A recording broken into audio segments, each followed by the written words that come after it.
Good morning. My name is Larry Klayman. I'm an attorney. I'm the founder of Judicial Watch and Freedom Watch, although the lawsuit that we're discussing today was brought as my attorney status in a private capacity, not on behalf of those organizations. I represent Bradlee I'm and You Can Run But You Cannot Hide International. This foundation was maliciously attacked on television, in the written press, on radio, and elsewhere as having called for the execution of homosexuals in the United States and elsewhere.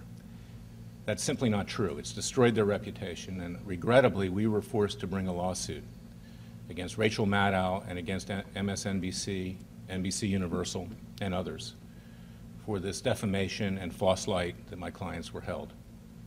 I'm going to turn the podium over now to Bradlee I'm, who is the founder of You Can Run But You Cannot Hide International, to explain why he felt compelled to bring this lawsuit. Thank you. Good morning, guys, ladies.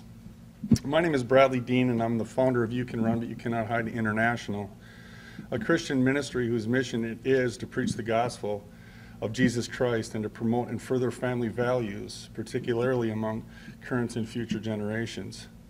In recent years, ethics and morality in our society have seriously declined, as we can all see. This has resulted in the breakup of families, increased crime, and other serious societal problems. As a young boy, I experienced what it was like to grow up without a father to teach me these values. As my father was in prison for crimes that he had committed, my mother was mostly absent from my brother and me, and she was more concerned with her boyfriends than she was with us. As a result, from the lack of familial supervision, I fell into a life of sin. Unfortunately, by the grace of God, I survived my youth and turned to Jesus Christ for guidance, redemption, and salvation. While my profession as a preacher and a heavy metal drummer earned me a living, I have learned that my true reward in life is with the Lord, and I have found that I find my life where I gave it away for His sake. And for this reason, in 1999, I founded You Can Run But You Cannot Hide International, a nonprofit ministry dedicated to the spreading of the Word of God and awakening the nation. In the course of my work at You Can Run But You Cannot Hide, where I'm joined by many, I've been fortunate to be invited by and to perform and to speak in hundreds of schools across the country, 331 to be exact, in over 22 states. I've also been fortunate to have a radio show called Sons of Liberty, which I also use to spread the biblical and American constitutional message. In the course of doing high school assemblies, I was shocked to learn that there were those that were offended at my message for teaching our nation's youth that homosexuality is not a preferred lifestyle. I do not dislike homosexuals. I seek their redemption, not their condemnation. But I've come to the position that I'm not, and I will not, and I cannot allow the gay lifestyle to be forced upon the nation's youth through indoctrination. My objective, as it always has been, is to protect our nation's values. And in teaching the nation's youth about the risks of homosexuality, I would make reference to how the left-wing media often furthers this regrettable lifestyle through its propaganda. And as a result, I was frequently attacked by the left-wing media for doing just that. In trying to further this mission, I once made a reference to how even Muslims oppose homosexuality under Sharia law. I did not suggest that I condoned the methods that radical Muslims use to enforce Sharia law, but made this analogy to prod Christians to become more concerned about what was going on in our schools with the nation's youth. And in response, gay activist reporters and television political commentators like Andy Berkey, the Minnesota Independent, and Rachel Maddow of MSNBC attacked me by false accusations that I had called for the execution of homosexuals radical Muslim style. These attacks were not just intended to maliciously destroy my ministry and me for challenging the so-called gay rights activists, but also were intended to harm and destroy the presidential campaign of Congresswoman Michelle Bachmann, who, like myself, share pro-family values. Congresswoman Bachmann is also my representative from the 6th District of Minnesota, where I reside and where my ministry is based in Annandale, Minnesota. It's not coincidental that Congresswoman Bachmann previously praised and prayed for the ministry and the work of it. This was not lost on Rachel Maddow and MSNBC and other leftists and gay activists in the media. The worst example to date of the slander of the left-wing media towards my ministry and me has come by none other than Rachel Maddow of MSNBC. On air, she accused me, Congresswoman Michelle Bachmann, and others of being bloodthirsty and calling for the upping of the bloodshed of the American culture war. Since Christians weren't doing enough to kill gays and lesbians, she also disparaged my name, my profession, my religious belief, in an outrageous and shocking display of malicious intent to destroy me and Michelle Bachmann. Maddow's and MSNBC's broadcast comments have been repeated throughout the media world and have done great damage to my reputation, my ministry, my mission to reach out among the nation's youth.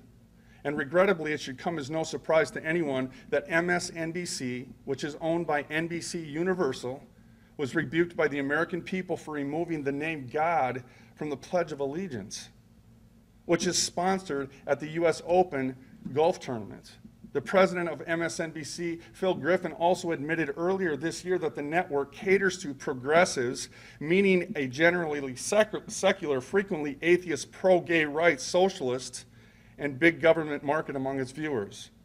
It is clear that Rachel Maddow, Phil Griffin, NBC and its subsidiary MSNBC intended to use my ministry and me to destroy the presidential campaign of Michelle Bachmann, who they despise for her conservative Christian beliefs and her opposition to the gay rights political agenda. Today, I had my attorney, Larry Klayman, file a lawsuit against Rachel Maddow, MSNBC, and Andy Berkey of the Minnesota Independent. It's regrettable that I had to take this action, but I felt that it was necessary to protect not only my rights, but also countless others who believe in family values for our nation's youth. Thank you. As I said, my name is Larry Klayman. You can find a copy of the complaint on You Can Run But You Cannot Hide's website, also a copy of the statement which Mr. Dean had just given. I'm here to answer questions. I'll be happy to answer those questions for you. But I just want to point out something here, is that we are not against free speech, the First Amendment, or the right of television reporters or television commentators or anybody else to report in the news. But when you step over the line, when you accuse people of being bloodthirsty, of having Christians further the execution of gays and lesbians in this country, that's over the line. And that's not only defamation with regard to Mr. Bradlee Dean, but the case, which was filed in the Superior Court of the District of Columbia, also contains a count for false light. That's a much lower threshold in terms of getting relief and having damages than defamation. False light is when someone makes outrageous statements which disparage someone in their community that causes them harm with malice. And that's what happened here. And it's regrettable. And we don't condone it when it happens by MSNBC or when it happens by Fox News or anyone. People deserve to be treated with respect.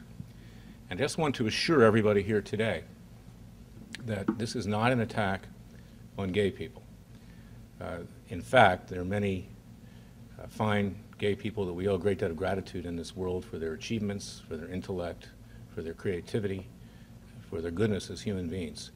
This is a complaint against Rachel Maddow and MSNBC, because just like them, my client, Bradlee Dean, and You Can Run But You Cannot Hide International, deserve to be able to speak their piece, to have their views known, and to allow young kids to decide how they want to lead their life in school.